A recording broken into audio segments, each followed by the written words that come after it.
Ayan, kawawa yung isa, oh. Ilagay niya sa washing yung cellphone niya.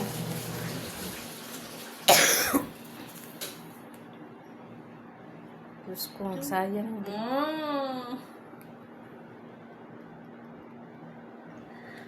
Okay pa yun. Ipay, pangit na yung Tingnan niya yung cellphone niya, oh. Ayun. Kasi nakalimutan niya, eh. Nalagay niya sa washing. Idukduk mo pa. Ano mo. Para mabawasan ng tubig.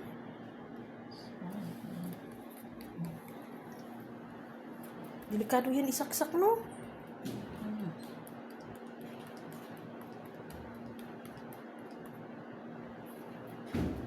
Diyos ko, eh. Kasi insect ng karagay.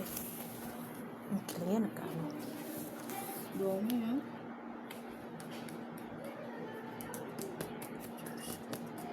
I-open, buksan mo. Ano, paano? Hindi pa, nag-touch pa naman siya. Huwag ka magsabi.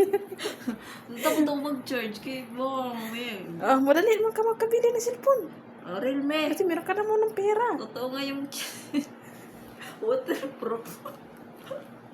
Nag-swimming. Pinaayos mo. Magsabi ka na sa... Meron pa. Magsabi ka na lang sa amo mo para automatic nila ipaayos. Sayang. Why not answer? Medyo